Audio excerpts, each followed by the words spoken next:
एक तालाब में बहुत सारे मेंढक रहते थे। उस तालाब के ठीक बीचों बीच एक बड़ा सा लोहे का खंभा था जो वहाँ के राजा के द्वारा लगवाया गया था। एक दिन तालाब के मेंढकों ने निश्चय किया कि क्यों ना इस खंभे पर चढ़ने के लिए रेस लगाई जाए। जो भी इस खंभे पर चढ़ जाएगा उसको प्रतियोगिता का विजेता मान लिया जाएगा। रेस का दिन निश्चित हुआ। कुछ दिनों बाद रेस का दिन आ गया। प्रतियोगिता में भाग लेने के लिए वहाँ कई सारे मेंढक एकत्रित हुए। आसपास के तालाब से कई सारे मेंढक रेस में हिस्सा लेने के लिए वहाँ पहुँचे और प्रतियोगिता को देखने के लिए भी बहुत सारे मेंढक वहाँ पर एकत्रित हुए। रेस का शुभारंभ हुआ। चारों ओर शोर ही शोर था। सब उस लोहे के बड़े से खंभे को देखकर कहने लगे, अरे इस पर चढ़ना नामुमकिन है, इसे तो कोई भी नहीं कर पाएगा, इस खंभे पर तो चढ़ा ही नहीं जा सकता। दोस्तों, क्योंकि उस खंभे की ऊंचाई इतनी अधिक थी कि बाकी सभी मेंढकों के साथ साथ जो पार्टिसिपेंट थे उनमें से भी कुछ मेंढकों को यह लगता था कि इस पर चढ़ना बड़ा मुश्किल है, और ऐसा हो भी रहा था।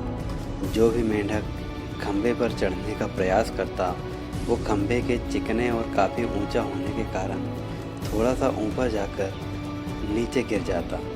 बार बार कोशिश करने के बाद भी कोई ऊपर खंभे पर नहीं पहुंच पा रहा था। अब तक काफ़ी मेंढक प्रयास करने के बाद हार मान गए थे और कई मेंढक गिरने के बाद भी अपना प्रयास जारी रखे हुए थे। इसके साथ साथ अभी भी रेस देखने आए मेंढक ज़ोर ज़ोर से चिल्लाए जा रहे थे, अरे यह नहीं हो सकता, यह नामुमकिन है, छोड़ दो, हार मान जाओ, यह असंभव है, कोई इतने ऊंचे खंभे पर चढ़ ही नहीं सकता, आदि आदि।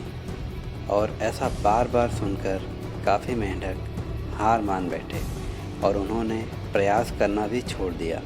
और अब वो भी उन मेंढकों का साथ देने लगे जो ज़ोर ज़ोर से चिल्लाने में लगे थे, दूसरे मेंढकों का मनोबल गिराने में लगे थे। लेकिन उन्हीं में से एक छोटा मेंढक लगातार प्रयास करने के कारण खंभे के सबसे ऊंचे पॉइंट पर जा पहुंचा।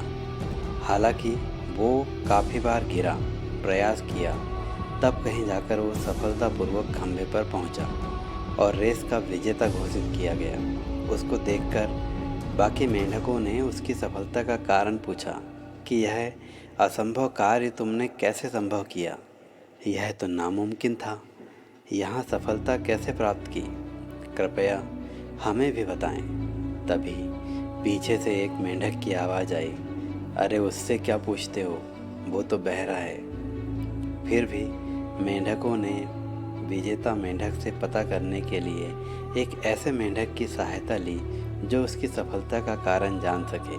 विजेता मेंढक ने बताया कि मैं बहरा हूँ, मुझे सुनाई नहीं देता, लेकिन जब आप लोग ज़ोर ज़ोर से चिल्ला रहे थे तो मुझे लगा कि आप मुझसे कह रहे हो कि तुम यह कर सकते हो, यह तुम्हारे लिए मुमकिन है, तुम चढ़ सकते हो। इन्हीं शब्दों ने मुझे सफलता दिलाई है। तो दोस्तों, इस कहानी से हमें क्या शिक्षा मिलती है? यह तो थी मेंढकों की कहानी, लेकिन यह कहानी बहुत हद तक हमारे जीवन से भी मिलती जुलती है, क्योंकि हम बाहर की दुनिया की सुनते हैं जो सदैव हमसे कहती है कि तुम यह नहीं कर सकते, तुम सफल नहीं हो सकते, यह तुम्हारे बस की बात नहीं है, आदि आदि। क्योंकि हमारे अंदर सफलता पाने की क्षमता होती है और हम पा भी सकते हैं, लेकिन दूसरों की बातों में आकर अपने लक्ष्य को पाने से चूक जाते हैं, जिसके कारण हम एक औसत जीवन जीते हैं। इसीलिए आज से हमें उन सभी दृश्य एवं लोगों के प्रति अंधे एवं बहरे हो जाना चाहिए जो हमें अपने लक्ष्य से भटकाते हैं। ऐसा करने से आपको आपका लक्ष्य पाने से कोई नहीं रोक सकता। तो दोस्तों, आज के लिए इतना ही। अगर आपको यह कहानी पसंद आई हो और हमारे ऐसे वीडियो आपको पसंद आते हो तो इस चैनल को सब्सक्राइब करें ताकि आपको और ऐसे प्रेरणादायक वीडियोस मिलते रहें।